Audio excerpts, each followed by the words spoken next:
Good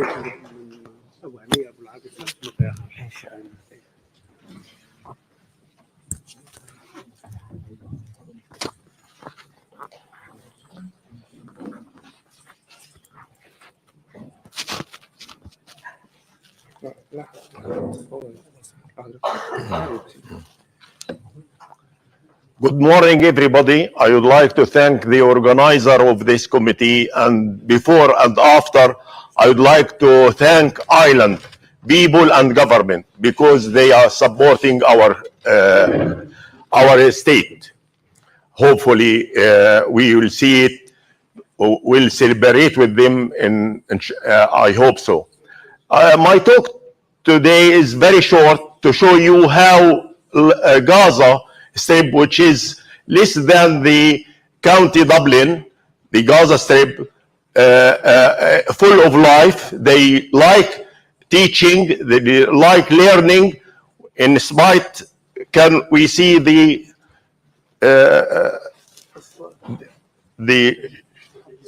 can you move my PowerPoint?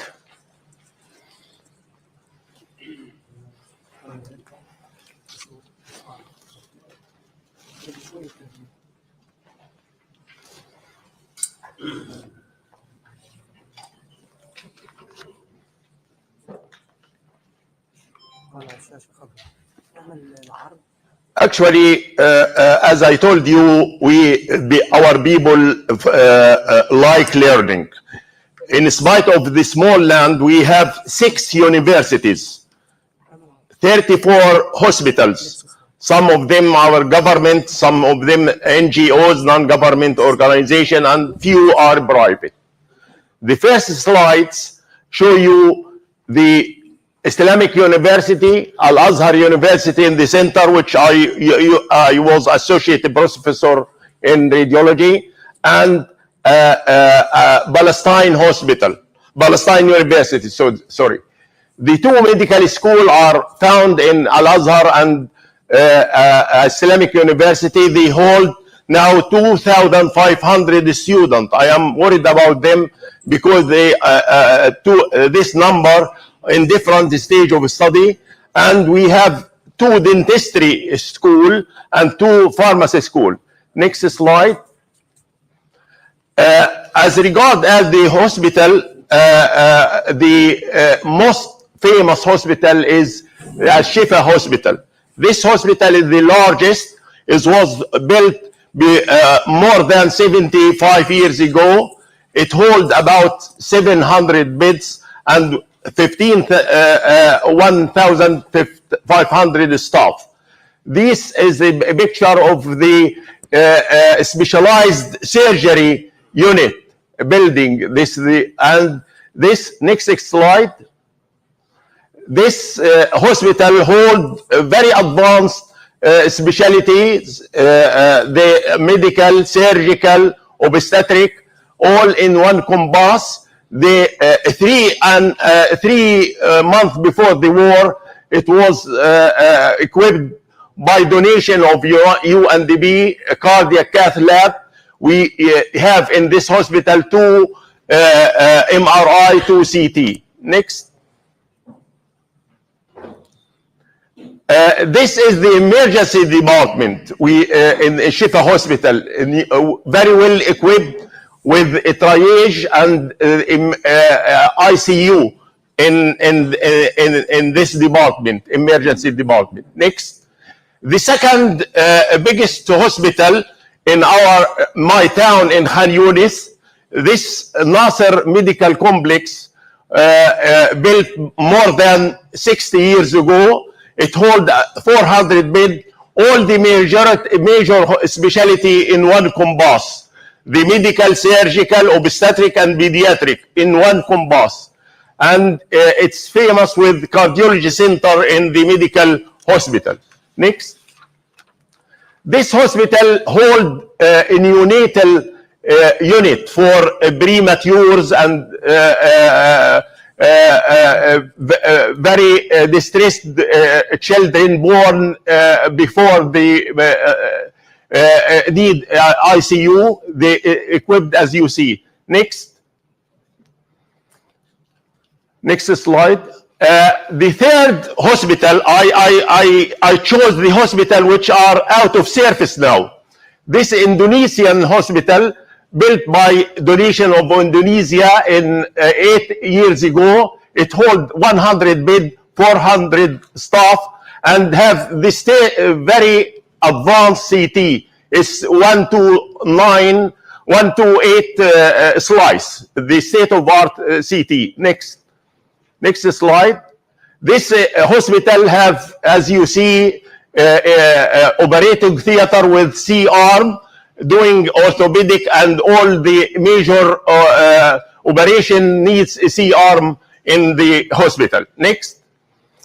The fourth hospital was donated by Turkey, Turkish Palestinian Friendship Hospital. This was organized to be the cancer hospital in Gaza Strip, the main cancer hospital in Gaza Strip. It's also a university hospital for Islamic Medical School for training of the Islamic university student. Next. Now I will show you the non-governmental hospital, NGOs. The most famous one is Baptist Hospital. This Baptist Hospital was built at the Empire State when mandate in Palestine in 1882. So 140 years is the oldest hospital in and was bombarded, and 400 people were killed in the bombardment of this Baptist hospital. Next. This another hospital, which is Al-Quds Hospital, run by Palestinian Red Cross.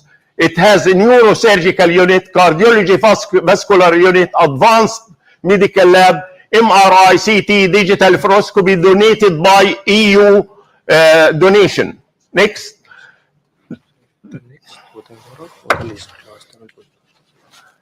This is the NGO's hospital, very advanced hospital in my town, in Khan Yunis. It's a Dar es Salaam hospital. It has 2 operating theater. It has advanced medical lab. It has CT and MRI in one campus. And you are astonished. All this building is cannot be seen now.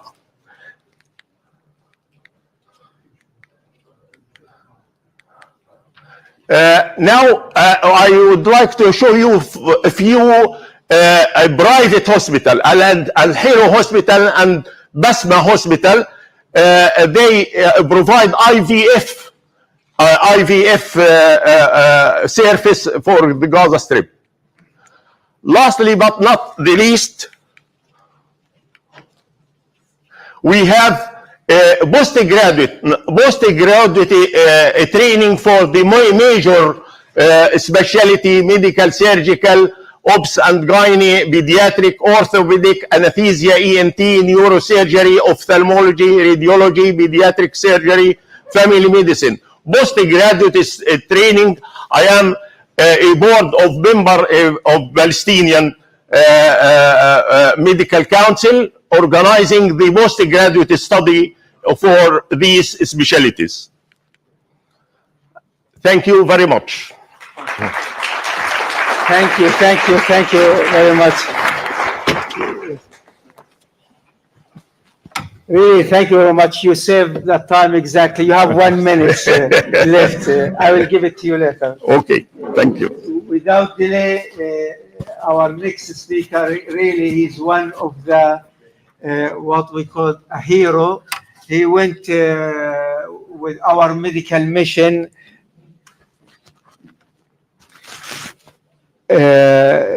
number 5 to Gaza, and he came recently, and he will speak about I was there. He's our brother Dr. Shailan. He's one of the Irish doctor here, practicing for the last 8 years, and he is orthopedic surgeon like me. I like all the orthopedic surgeon. They are treating the patient well. Jazakumullah khair with that.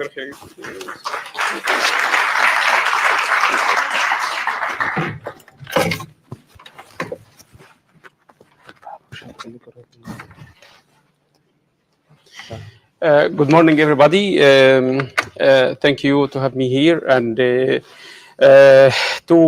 transfer to you our experience in Gaza and what we see. What you see in the media is totally different from what is going on the ground there. If you see someone suffering on the TV, it is not like you see him direct and you feel him.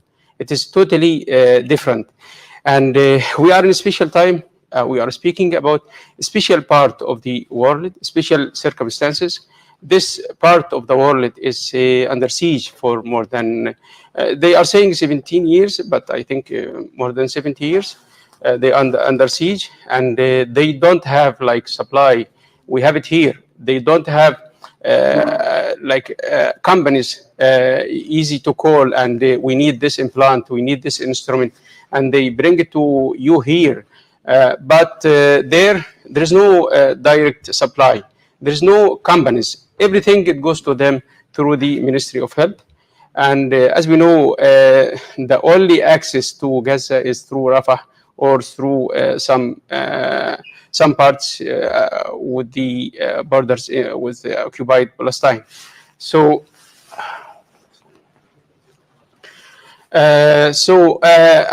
before I went to there, I was once the war started, I applied everywhere to be with them. And it is not my first time to share in a war. I shared in 2 wars before, in Gaza 2012 and in Saudi-Yemen conflict.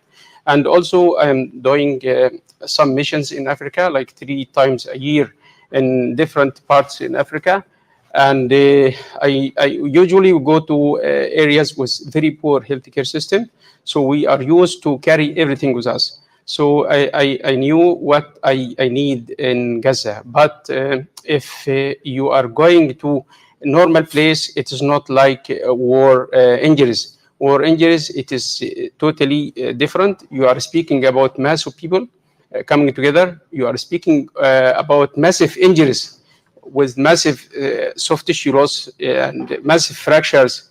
And it needs teams to treat those patients. If we have one patient similar to this here, the whole hospital, it will be called, and it will stop emergency, and many teams will be involved in this part. So the difficulty started from, the first slide, please. The first challenge and difficulty started from here is how to organize my items to carry with me implants and instruments. And as we know, orthopedic, it is metal, so it is heavy boxes, and also it is quite expensive. So I arranged some from here and some from India to carry with me. And also, as we know, the crutches is like our legs in orthopedic. So we have to carry crutches with us. So I carried these crutches. And the first difficulty was in the airport with the allowance, weight allowance, and also the big boxes. But it is, I got it sorted because I used to travel through the airport. So most of them, they knew me and they are trying to help me. But the major difficulty when I arrived at Egypt in Cairo, and the custom there, they are very not aggressive, but they are not allowing anything to enter the country. I told them, I imported some items from India, and I just paid the tax for them, and they sent it to my home. So I am happy to pay the tax, but they said no, it is not permissible to bring any medical equipments to Egypt or instruments. And the committee from the Ministry of Health should come and check these items and also to evaluate them. I told them I have the receipt for this. And this is the original receipt. And I have letter from the organizations who arranged our trip, but they said no. I stayed with them like 2 hours. I told them clearly I am not leaving the airport without these items. These items, I can't go anywhere without it. Yeah. If I am not carrying these items with me, why to go to Gaza? It is useless trip. So at the end, it is released. And since I came here back, I'm working on this part to facilitate, to send items from here to Egypt. And also, the second difficulty is to buy the items from Egypt. To buy items from Egypt, Egypt is a big country, 105 millions, and also a lot of shortages in the medical supplies there. So you are limited by the Egyptian market. And the second is to go from Cairo to Gaza. You have 5 checkpoints. And for us, for our team, it was fine because we accompanied by one of the big retired generals, and he facilitated our cross to Rafah. And once we arrived to Rafah and we crossed the border to Palestine, they received us warmly. And they didn't allow us to carry anything. They said, you have to stay in the VIP lounge and we carry everything to you. And then we went to the hospital. As we know, the European hospital is the only major hospital working there. Yes, there is some small hospitals there, but these hospitals are not equipped to do major surgeries like polytrauma patients. They have only 4 theater rooms in this hospital, and 1 theater room for neurosurgery in the ground floor. And all the teams there, they have to organize to work in these 4 theater rooms. It is not an easy job to do this, but I told them was Ramadan time, we have to work day and night. And we started work from 9 a.m. until 6, the iftar time, and then break 2 hours. We resumed work again until 3 or 4 a.m. to finish as much as we can. I saw patients there on XFX. If you walk in the hospital was full of the families. Everywhere in the hospital, you'll find the displaced people in the hospital. They just hang a bed sheet and they live beside, in the corridors, on the stairs, everywhere in the hospital. Around the hospital, nearly 30,000 persons living inside and around the hospital. And if you see this view, you will get shocked. And as an orthopedic surgeon, and Dr. Khalil, he knows, our major complication is the infection. If patient get infected after orthopedic surgery, it is a major problem. And it definitely affect the patient life, and sometimes it can end by amputation. So if you see this picture, you get concerned how to do surgery, especially in patient coming with open fracture, and it is open fracture type C. This is something major. And so I made a plan. I created a team from medical students, and I made a plan to work on the new injuries and to do definitive fixation for them. There's no chance for patient to put XFX on him and or her and recall them to theater. There is no time for that. They told me 250 patients on XFX awaiting surgery. Some of them for more than 6 months, and some of them 4 months. And when I operated on those patients with XFX on for 6 months, the fracture is not healed. The pin site is get infected and loose. Patient is suffering from pain from the XFX more than the fracture itself. So we made this plan and we applied it, and fortunately it was successful. I got feedback from there about my patients. All are good. We operated on nearly 65 patients, nearly 80 procedures, and all of them are between new and all the cases. The biggest challenge there is the availability of the resources. As we know, I used some plates there. We use it in the shoulder or in the distal humerus for the knee fracture, because there is no availability for these plates. And also the instrument box there, not all the instruments are inside this box. So this was a big challenge, like to measure the length of the nail. The tool is not present there, so you have to judge how much is the length of the nail to put inside this patient. And also after you finish, you have to send the instrument straight away to CSCD to clean the instruments and to re-sterilize them for the next patient, because you have like 2 boxes from each instrument. And as we know, if you carry instruments with you from here, each company, they have like their unique design. So it is not matching with every thing. So the CSCD department there is a small department. It is not big one. And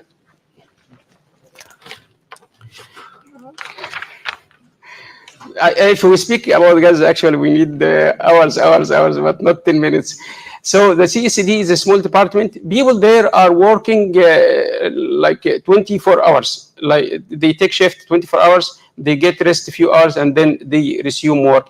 The burden on them is huge, and we don't bring people experienced in CSCD, for example, or even nurses. So they are working very, very hardly, and they are happy. They are not getting paid since October 23, but all of them are like volunteers. Some are like employed in the hospital, and many of them are displaced from other hospitals like Shifa hospital and the Nasser hospital. I got a chance to work in the Shifa and the Nasser in 2012. It is wonderful hospital, and the Palestinian doctors are wonderful, and they are keen to learn from everyone. They are down to the earth, and their level is very good. The students there, they are playing the role of intern here or SHO. So the challenges and difficulties are huge and big, but we need like what's happening in Gaza. It is over the capacity of countries, not a small strip. Gaza is 41 kilometers by 3 or 10 kilometers in some parts, so it is very small region in the world, and it is like under siege, like a big prison, open prison, and we have to work hard to facilitate the items to be sent over to them. Like I got a call from them to say there is no bone cement to do arthroplasty there. I bought the cement here, like bone cement for like 100 case. But the point is how to send them to Egypt. I sent an email to Mr. Michael Martin, and I got reply from his secretary, connected me to the WHO in Egypt, and I contacted them. Hopefully, this was yesterday, so hopefully this will be successful to get some facility in the Egyptian airport to get the items there. I didn't follow the slides because I like to speak direct to you, and there is like few patients here. We did, it is, if I don't like to present the pictures, but it is like this guy. He's Al Jazeera cameraman, and he got surgery. He had craniotomy. Half of his skull was removed, and he was in ICU for more than 2 months, and he got his fixation, and it failed, and we did surgery for him. When I saw him, he was in severe pain. And this example for the patient on XFX, this for only 8 weeks, and you can see the XFX is loose. Once, and if you put XFX on a patient, he will be bedridden. Patient not able to mobilize. But if you fix them, they will start to walk around, and the patient can be sent home in few weeks. But in Gaza, it is different story because there is no homes. So where to send the patients? Many patients there are inside the hospital, but there is no place for them to discharge a patient to this destination. So it is quite hard, quite complicated, and you have to manage. And these 3 girls, they came together. They are 3 sisters. They were, after iftar time, they are sitting and they bombed the house beside them. And they got with massive injuries, like we see and these are the lovely kids. They are drawing, but they don't have resources there, like coloring pencils or sheets or something to do. So they asked us to bring some for them next time. And you see how the wound is smashed. And this patient, he was on XFX for several months also. And this guy, he is fractured tibia, and he was on XFX, and he was bedridden for several weeks and several months. And you see how the the fractures is very, very bad. And Yeah, it's quite difficult. I use this technique. I never used it before. I used a certain tool just to open the canal because the canal was, because the fracture is very comminuted and there is no canal to put the guide wire and to advance the nail over it. So I use this, we call it step reamer, to open the canal and then put the guide wire. It was my first time to do that. So we did learn from Gaza more than we taught them. And this, the report of Al Jazeera about their man, and this is the Independent. And thank you very much. And sorry if I'm late. That's from me. Jazakallah khair, inshallah. You took 1 minute from Dr. Sami. Jazakallah khair. Without delay, is our next speaker is Dr. Habib. He is one of the volunteers for the first mission. Really, we nearly want to stop it just 3 days perform the mission because it's so bad in January. This is the first mission. Dr. Habib is cardiothoracic surgeon from Egypt originally, and he is based in UK. Without delay, Dr. Habib. Assalamu alaikum. Thanks for having me here. So, I went to Gaza in February time, and it was my first time to go there. And obviously, on the way in, you see miles and miles and miles of equipment, food, you name it, all under the dust, just waiting to enter. It's a good sign that people are aware and they want to send and help, but it's a bad sign that it's not getting through at the last doorway. The doorway of Rafah is just a metal door, a kid can push it. And once you pass through, you have to put your bags on a treadmill, which goes to the Israeli side for checks. And then it comes back, and then you go in. Anyway. Health system completely gone. The only one left is the European hospital, which is not a big hospital at all, just 240 beds.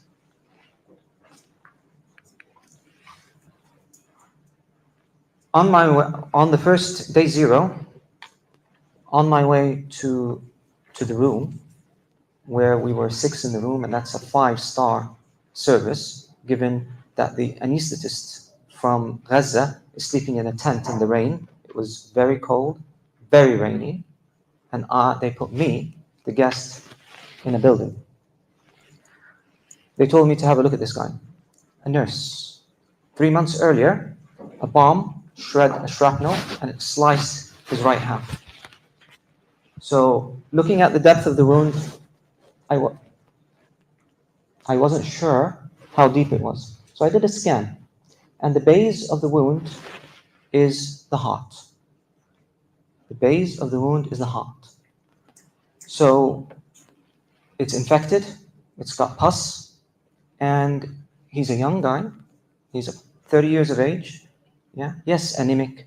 Yes, lost weight, no muscle mass. Yeah. But he's young. He's got good immunity. Yeah. So bugs don't like water. If you can dry any tissue, most bugs would die. So we have a dressing called a vac pump, but that's nowhere to be found in Gaza.